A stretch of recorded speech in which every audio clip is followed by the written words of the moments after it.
Hello friends and not yet friends, welcome back to Will It Tofu here on Mary's Test Kitchen, where we use the traditional method of making tofu with non-traditional ingredients in the effort to make soy-free tofu that can really stand in for regular tofu in all types of cooking. As usual for a longer video, I've added timestamps so you can jump around, but I hope you'll join me for this whole adventure because today we have two contenders. One is new to the series, green lentils. Its fairer cousin made a delicate blush-colored tofu with a silky texture and mild red lentil flavor. Surely green lentils can do even better, right? The second is a bean with a dangerous past. But cooked correctly, it's a delicious traditional snack in many parts of the world, so common that many people who eat it don't even know its poisonous origins. In previous episodes, it didn't make good tofu at all. I'll link those in the description in case you want to catch up first. But I got a couple comments claiming that lupini tofu is really out there already. Anyway, why am I so obsessed with trying to make lupini tofu work? This time I have a new idea and I am 100% sure it's going to work and not be toxic and not beep beep. I swear. But safety first. I mean, let's soak the ingredient we know is safe first. 1 pound of dried green lentils in plenty of water.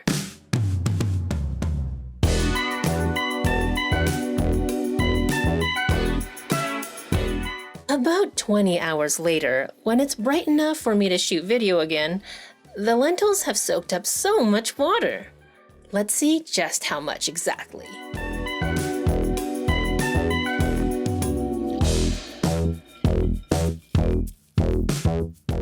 As usual, I'm going to follow the traditional method of making tofu with one extra step to account for the high starch content in lentils.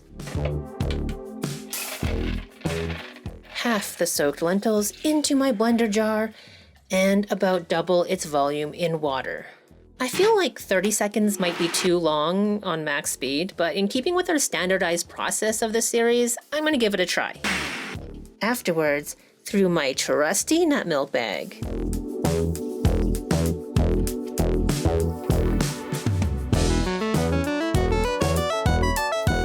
Yeah, 30 seconds was too long.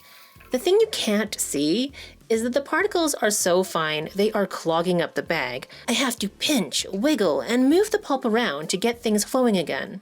For a few seconds, and then the stream slows down and I have to repeat. I'm building 4 arms of steel.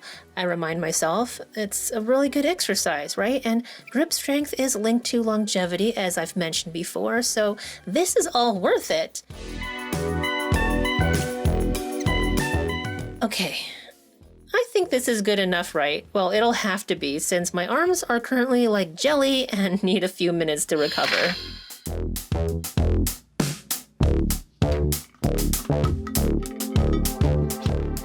Even with all that effort, the pulp is still quite wet. Compare that to when we made red lentil milk. The pulp was dry and fluffy. With the next half of the lentils, I'm going to blend for a little less time, 20 seconds. And as predicted, this is a little bit easier. But only a little.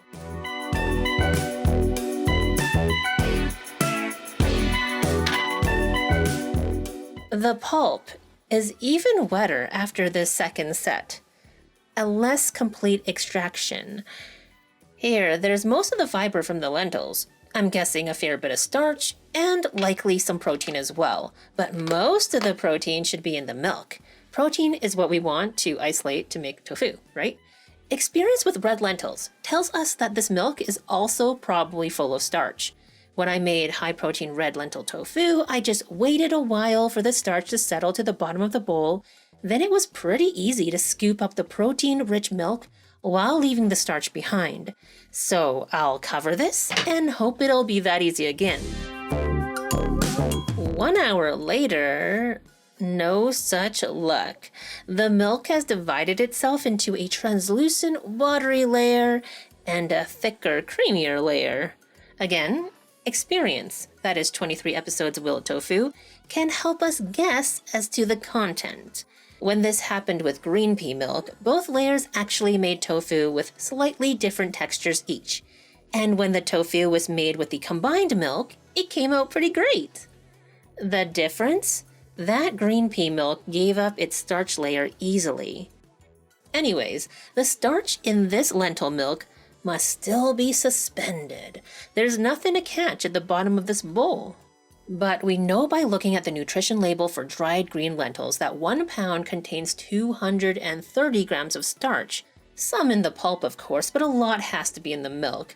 This can affect how the tofu comes out. More starch means more waterlogged and mushy, plus it can interfere with the curdling process to begin with.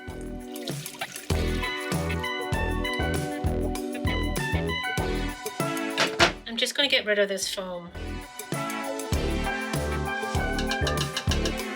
As this heats up, the starch at the bottom of the pot will swell and gel. Look at that, those chunks of gelatinized starch. The translucent solidified gel resembles the starch jelly we made from chickpea starch. Remember the ones we made noodles from? Still, that's nowhere close to what I think should be in there in terms of starch, so I'm gonna try something new.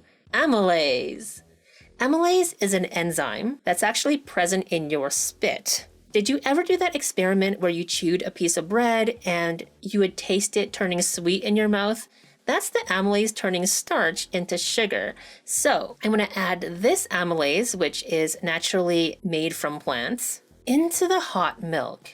According to what I've read, amylase has an ideal temperature where it will convert sugar or starch to sugar.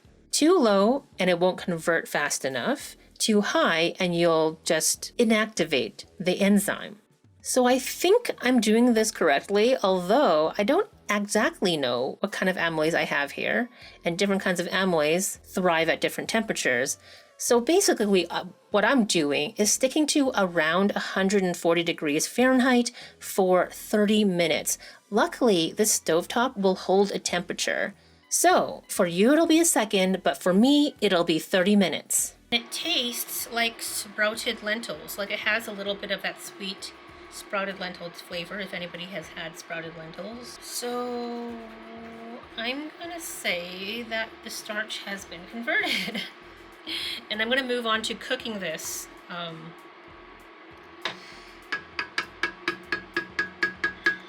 feel like one round of testing is not nearly enough to really come to any sort of real conclusions, but this is what it is.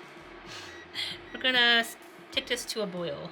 I'm going to go ahead and bring this back up to my prime coagulation temperature target. That is 180 degrees Fahrenheit. So when I add this mixture of room temperature water and gypsum, aka calcium sulfate, the milk should hold around 165 degrees Fahrenheit.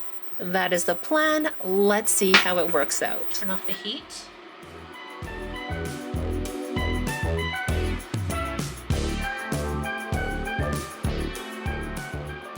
Already I can see some coagulation happening.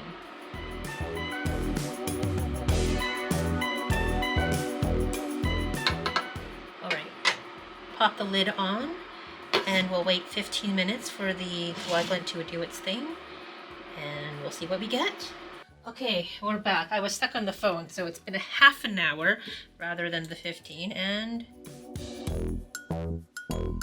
I mean, what do you think?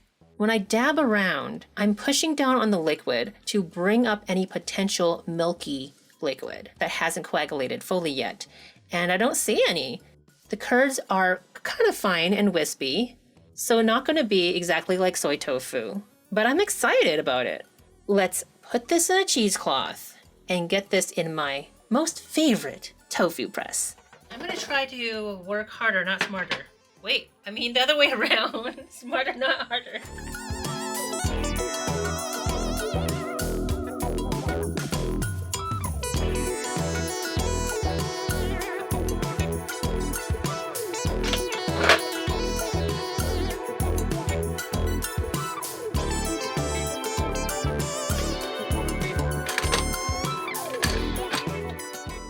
I'll pour away the excess whey.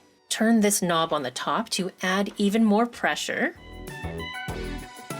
And this will chill in the fridge so the curds can shrink up to each other, cling on to each other, and hopefully create a bouncy, solid block of green lentil tofu. I'm pretty confident with this one. I think we're safe. But you know what is not safe? Lupini beans. I am gonna solve lupini tofu at home if it's the last thing I do. This is all the lupini I have left. So I've gotta make tofu out of this. Sure, I could go across town to get more, but that would be inconvenient. A regular block of tofu has, I believe, 56 grams of protein. So I'm going to measure out the amount of lupini beans that's going to have around that amount. So here we have the nutrition facts. It's telling us 100 grams of lupini beans have 36 grams of protein. We're going with big jars.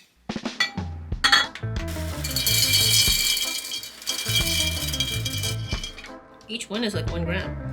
Okay, let's add water. Now I'll pop the lids on. So this was the Bonta and this was the other brand.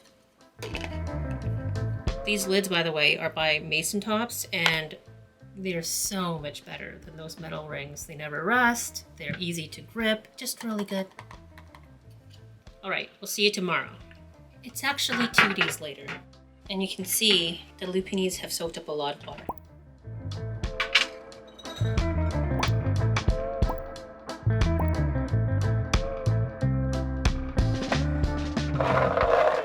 I'm adding 1 liter of water.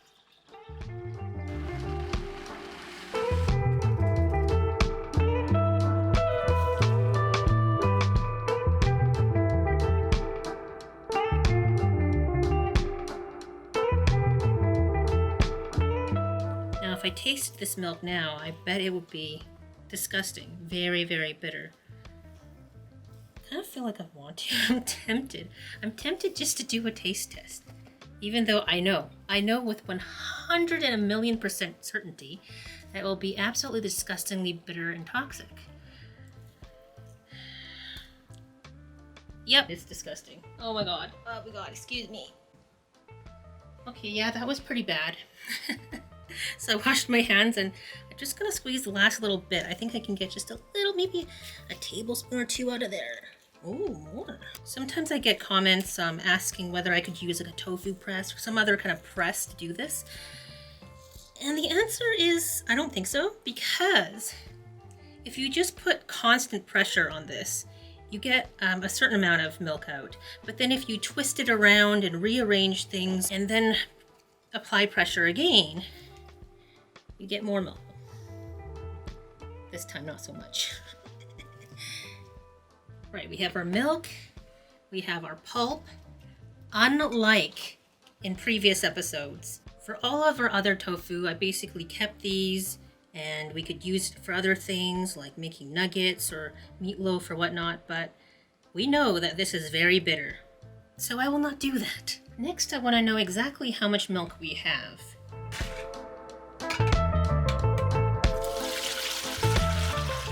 (1,008 milliliters). All right, let's get it on the stove. With the pot on the stove, I've got my flat-sided spatula, laser thermometer. We're at 106 degrees Fahrenheit right now, and I can smell it. It's like this herby, kind of tea-like scent. And I can really feel, this at the bottom. I can feel, so it does appear to perhaps be self-coagulating. I don't know. 160, 170 is the temperature where soy can coagulate quite well with the coagulant. So having these curds start to form now is quite interesting. Check that out. I'll get you in closer. No coagulant necessary. I mean, it's toxic and bitter and totally inedible right now, but hey, it self-coagulates. The smell is still that kind of herby, very mild, to my nose anyway. It's very mild scent, kind of tea-like. I'm going to continue to let this simmer. Let me bring down the heat a little bit. I'm going to let this simmer for a good 10 minutes. I don't know if you've guessed my strategy is I just want to form the curds And then I'm gonna change the water and let it simmer in new fresh water and see how many changes it might take for the bitterness to completely be removed from the curds. This has been simmering for about 10-15 minutes, and I'm going to go in. I'm scared. I'll take a little piece, just a little one. Just a little taste test. Despite me gagging there, it wasn't actually that bad. It was still bitter, obviously, but way less bitter than previous. So I'm going to drain this.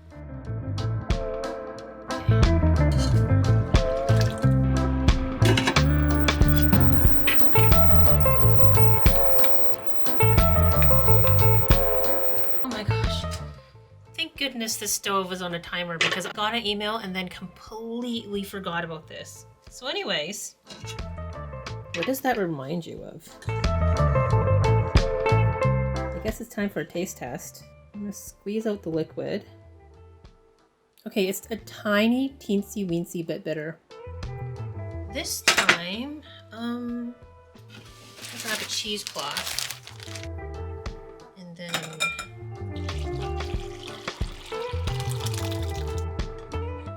it has like a tea smell. Still. This is the ball of curds. So I've squeezed it quite well. Hand for scale.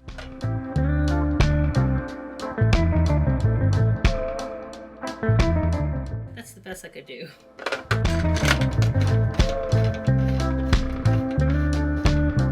Right, we'll see you tomorrow. Good morning. All right, let's see what we have. Now, somebody left a comment on one of the previous videos, making me rethink my protein calculation, and now it comes back to me that even though the lupini beans had like 71 grams of protein, I shouldn't expect that the finished product has 71 grams of protein, based on how much protein ends up in soy. Anyways, let's just open this up. Very firm, but crumbly. It's crumbly, but in big chunks. And you know what that makes me think of? Like vegan ground. It's not soft like you would have like a scramble. The curds themselves are actually quite solid. Let me do a little taste test for you. Oh, not great, no. Oh, that tasted like, at first, as I was chewing it, it tasted like tea, like black tea. And then it got more and more bitter. So obviously I didn't debitter it as well as I thought I had. But then apart from that, it's so crumbly. Like the texture is very chalky. I feel like this can be used as chalk. Well, my friends, we have been failed by lupini beans once again. And once again, I go back to those comments claiming that lupini bean tofu was out there. I've been looking online. I haven't found any website of any company that's currently selling lupini bean tofu. I'm not saying anybody's lying or anything. I just haven't found it. As you can see from the video, I do have another batch of lupini beans. And I do have an idea of something that could possibly work. Do I really want to try it? I don't know. Vote in the comments below whether I should go ahead and try it or just debitter and cook those lupini beans as normal and stop wasting food. You know what I'm sure is not a waste of food? That green lentil tofu. Let's see how it turned out.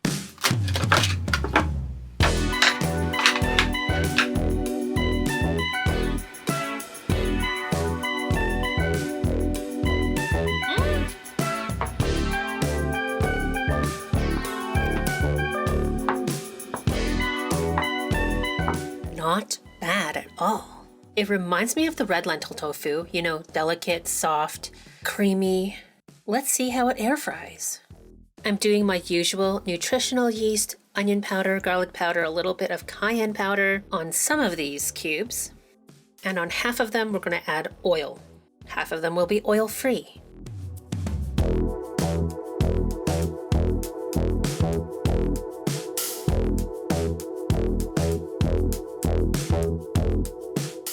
"12 minutes later, it looked pretty good.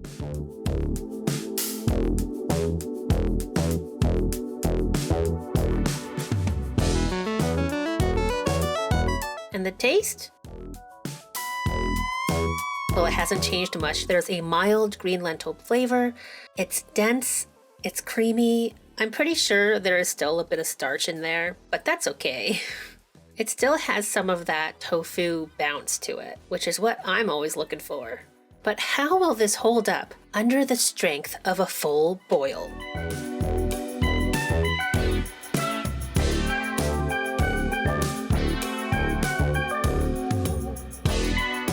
As it turns out, it holds together excellently.